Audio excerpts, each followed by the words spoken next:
Welcome to CBC Windsor News at 6. I'm Meg Roberts. Thanks so much for spending part of your evening with us tonight. The local hockey community is mourning the loss of a young player. The 20-year-old died in a car collision last night. And a provincial health coalition would like to see an investigation into the cyber attack affecting 5 southwestern Ontario hospitals. We have more on that situation tonight. Plus, a new university study has found high rates of distracted driving for those controlling semi-autonomous cars. And one researcher wants the findings to be a wake-up call for regulators.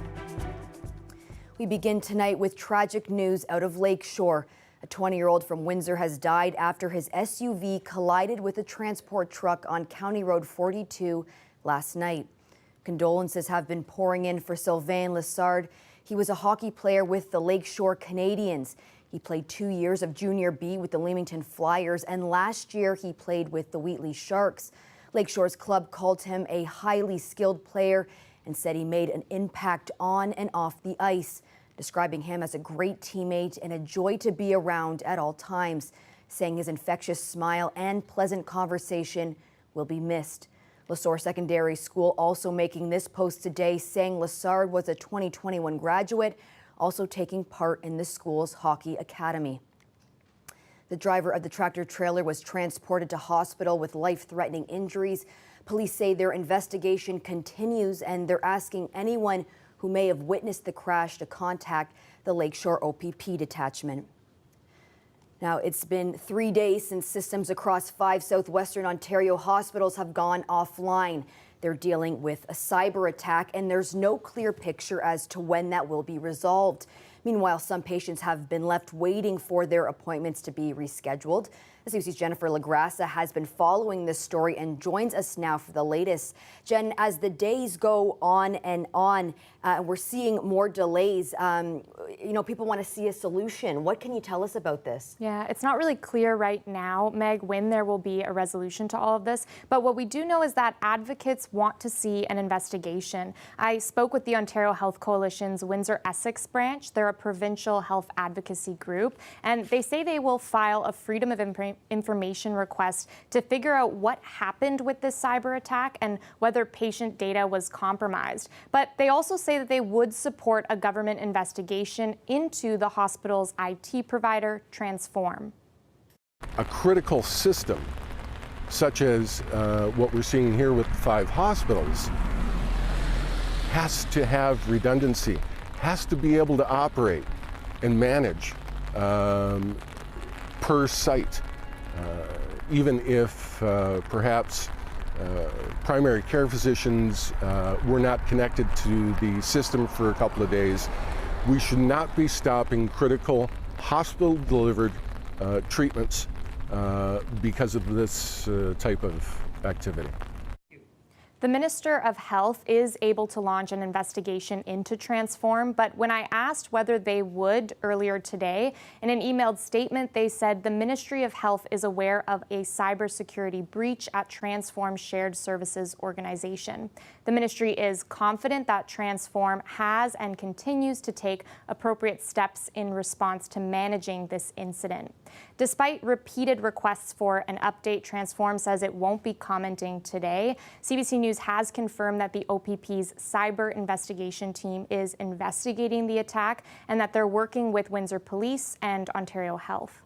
You know, Jen, I can imagine this is a frustrating situation for many parties, but what are patients saying today?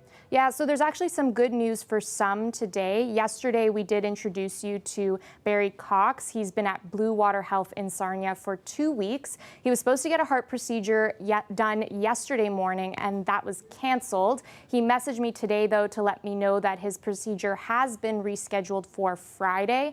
While he tells me that that's good news and there's some relief, he's also cautiously optimistic that the procedure will happen.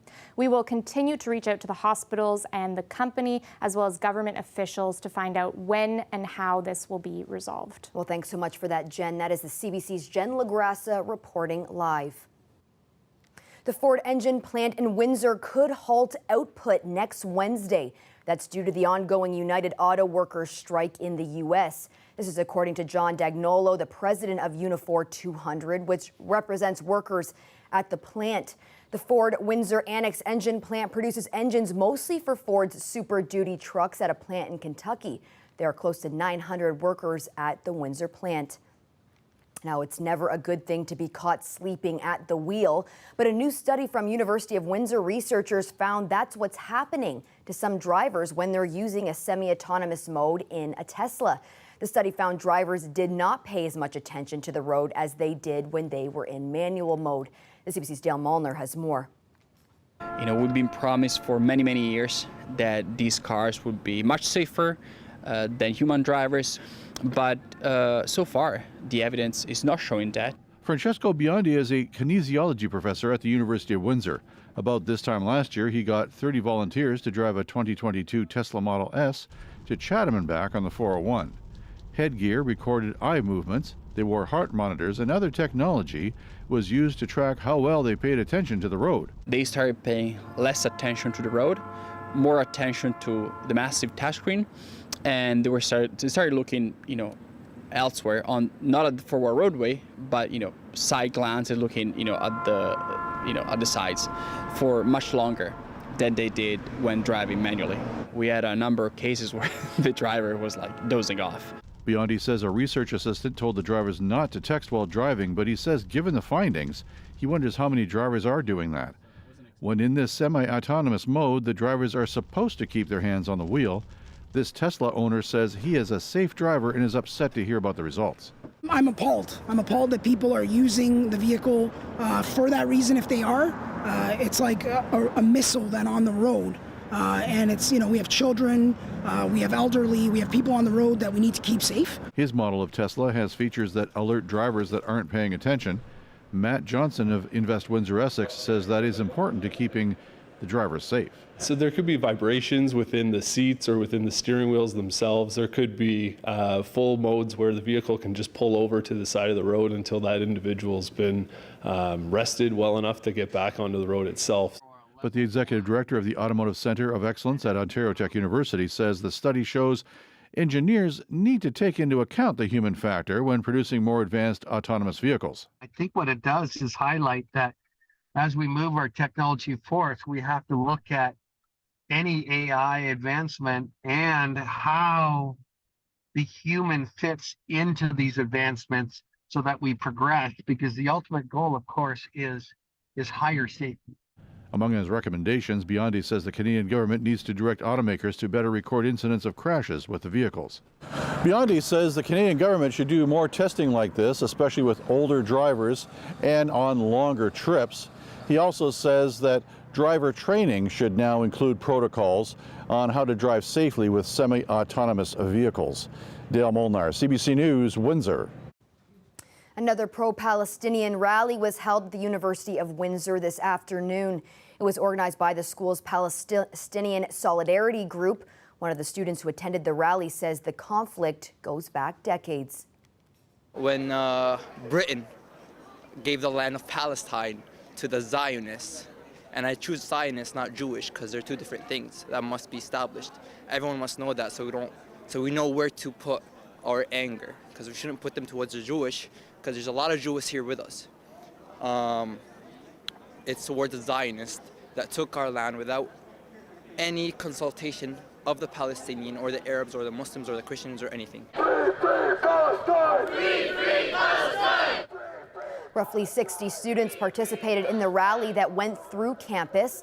One of the organizers led chants which were followed by the rest of the participants, with a few watchers showing support as the rally passed them. The organizers said nobody was available for comment. Now, the executive director of the Windsor Jewish Federation says previous pro-Palestinian rallies in the city have left the Jewish community disturbed and feeling unsafe. The Windsor Essex Children's Aid Society says they are in a crisis, and attempts to find a solution have come up dry. Derek Droulard is the executive director of Windsor Essex CAS. He says there is a lack of placements for youth with special needs right across the province, which has left some children with complex needs living in hotels. He spoke with Windsor Morning host Amy Dodge about the issue. parents and caregivers at their end of the rope. They're exhausted. They've been attempting to find the services and supports within the system to maintain their children in their own homes or within their community, and they have come up against a lack of acute and intense resources to support them supporting their children, and so oftentimes those children and youth end up on the doorstep of a Children's Aid Society. At any given time, we have 7 to 10 children or youth that we have in placements that should not be within our system, but actually within the children's mental health system or in placements that supports their high needs. A psychiatrist who examined Nathaniel Veltman testified in a Windsor courtroom today. Veltman was charged with killing 4 members of a Muslim family in London. Dr. Julian Gojer says he diagnosed Veltman with multiple illnesses, but said the 22-year-old is not psychotic. Instead, Gojer says the accused had brief psychotic episodes that weren't constant or enduring, and that some of his beliefs were of a delusional intensity. An MRI of Veltman's brain showed no abnormalities, nor did neuropsychological assessments, and he was deemed to have an above-average intelligence. The accused has admitted to driving into the Muslim family in June 2021 after months of consuming white nationalist content online. He has pled not guilty to 4 counts of first-degree murder and 1 count of attempted murder. The Windsor Police Service has launched an arson investigation into a fire at a store on Tecumseh Road West. Police say officers and firefighters were called to a blaze at this store just after 3 a.m. at the corner of St. Clair Avenue and Tecumseh Road. A vehicle parked near the building was also damaged, but no one was hurt. The arson unit has investigated and has determined the blaze is suspicious. The meat market next door is also closed due to the fire. Police are asking anyone with information to give them or Crime Stoppers a call.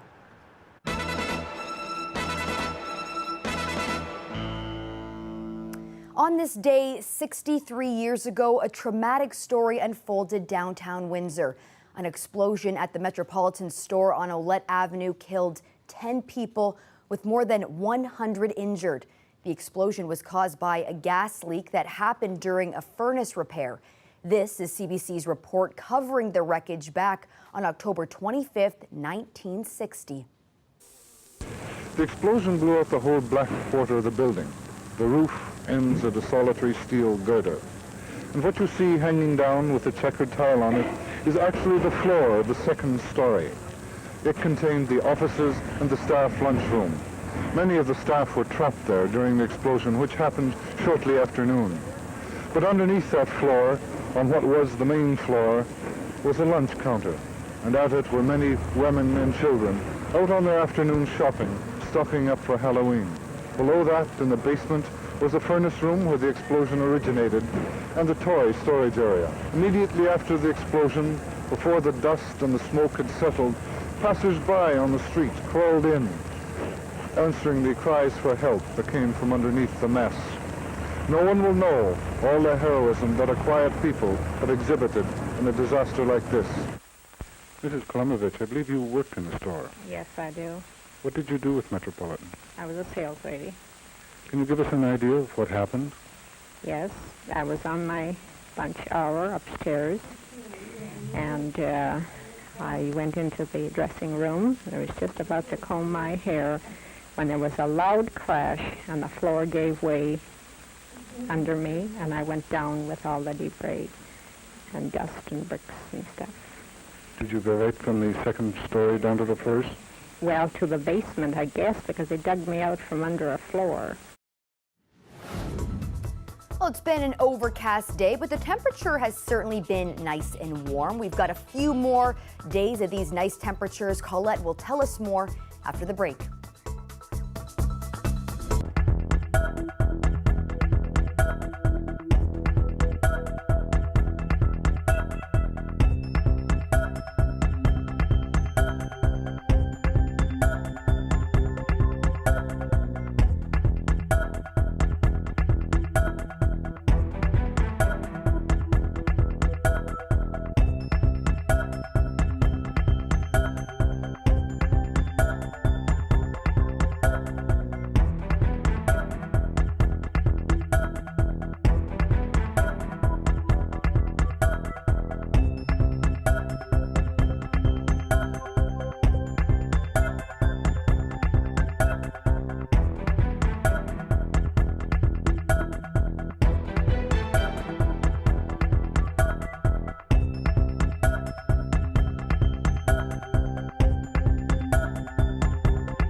Halloween decorations up at a local home are not just meant to scare those passing by. It's also to help encourage donations. The Forest Glade homeowner has attracted more than 200 trick-or-treaters every year since 2020. And as our video producer Mike Evans noticed, they pull out all the stops to help those in need. Come on in. So we do a whole big walkthrough. This is where everyone starts. Usually we have our motorcycle out there with our Ghost Rider, but that's at work with my husband. This is our donation bin. We run a campaign called Taking a Bite Out of Hunger. Everything changes a little bit here and there every year. We try to figure out the best spot for all our animatronics. This is a whole fake front we built. Nothing's attached to the house, which is really nice. It's such a fun time of year. People can just let loose and relax. That little bit of scare can really be good for somebody every once in a while. And it's fun for the kids. It gets them out, it gets them doing things. It's a whole family adventure. It's not too cold out like it is at Christmas. This is a little secret. It is a real coffin. Nobody's missing their final resting place. We didn't dig it up, but my kids fight every night we're open on who's gonna be in here scaring everyone. What is so fun about scaring people on Halloween? I find what happens every time you scare somebody is that they laugh after. 9 times out of 10, you get the odd person who's really genuinely scared and you feel really bad after. But it's usually you scream and then you laugh. And then that's my most prized possession right there. That's why she's behind glass.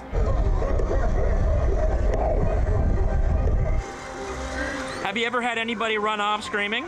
We've had a few. We've had a couple kids run, especially with the coffin, when one of my kids will pop out. The moms don't like the little girl on the tombstone.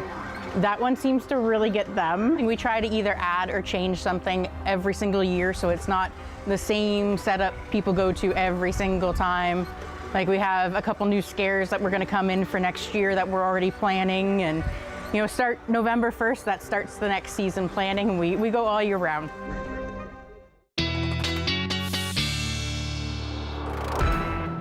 Colette, that last story is making me so anxious. And do you know why? Why is that, Meg? I'm going to a scare house tonight, and I'm hearing it's one of the scariest. And I can't even watch drama series like FBI, so I'm pretty nervous about this. You need to hold someone's hand there, Meg. I don't do well with those things. I usually can't participate in them. I mean, if they're in any way hardcore. I did love that display, though. So creative and so many things. You know, often it's the same thing. You kind of see the same ones over and over. Well, it's the energy and the passion that people put into this, you know? And she was saying that when people get scared, there's a chuckle afterwards, but I don't know if I'm going to be laughing tonight. So all right, we'll see. You report back to us tomorrow. I'll let you ponder that while we take a look at what's going on with our current conditions here. I mean, still near 20 degrees, that current temperature, and then some mid-teens, lots of those. I know a little bit cooler areas where we've had that consistent wet weather. We'll look at the radar in just a moment. But come on, looking at the normal highs, normal lows, and today's high, I did round this up from a decimal, but 20 and a low of 16. So really incredible stuff. And also when you compare it to what is just back, okay, keep going. Yeah, Saskatchewan, -5, -6. Not the lows, the current temperatures that they're looking at there. So it won't be that cold, but the cooler air from the west is going to be coming our way. So let's enjoy the next few days here. And there's some of that more consistent rainfall and snowfall back where they do have those much cooler temperatures. So if we go in for a closer look, you can see that organized band is really more from Sarnia across through London. And that has been kind of training through there for the last several hours, pushing over towards the Niagara region, but still trailing behind. We get some of at least the lighter showers that move through the area. It gets more consistent and a little bit heavier into the later evening hours tonight. Then that bunch passes through, and then we get another round along that frontal boundary into tomorrow morning. So keep that in mind, especially if you're an early riser or out on the roads early. And then once that pushes through, we get into a drier slot for a good chunk of the day tomorrow. So we need that to move on. Then we get maybe some sunny breaks developing and things looking good, plus the mild temperatures before the backside of the system will begin to work its way in. And that's Thursday night. We'll get kind of a bit of a break again, and then more heavy rain comes Friday night. So it's an off and on sort of thing, but in between you can really capture some of these nicer conditions. So the amounts, if we just go through Thursday, are closer to 10 to 15 millimeters. But then once we add on that night rain, as we head towards Friday, things change. All right, temperatures overnight just so mild. More than 10 degrees above seasonal for those overnight lows. And then the daytime highs only get better. We'll get close to a record there on Friday. So we'll see how that goes. And Meg, you have to let us know how tonight goes for you. Good luck. Well, at least it's going to be nice and warm standing in line. Yep. That's a positive. Boo! Did I get you? No. No. Let's see how it goes. It will be mild in line. All right. Thanks so much for that, Colette. You're welcome. Curious to know which American city has the most amount of rats? We will tell you which one coming up after the break.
If you've ever traveled by plane, you're aware of how slow the boarding process can be, waiting in the aisle for people in front of you to move and stow away carry-on luggage. Well, one airline thinks it's found a better way to get people seated more quickly and planes in the air faster. Anisa Dari has the story. The way some board United Airlines is changing. Economy flyers with a window seat may start boarding before those seated in the middle or aisle. It's not opposed at this airport. I think that's great. Yeah, I think it's perfect because it's actually easier. Then you have to wait. I guess you can get to your seat. I guess that makes sense. So we're not climbing over each other when we're getting in. It's a boarding method called WILMA. That kind of stands for window, middle, aisle. United says everyone is seated up to 2 minutes faster with this system. The real goal was like, what's the fastest? And yes, there are boarding system designers. Multiple people will be able to put their luggage away at the same time because the first person might be sitting in the back of the airplane and the second person might be sitting in the front or in the middle.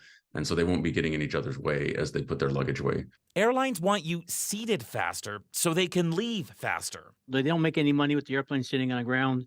They make money with the airplane flying.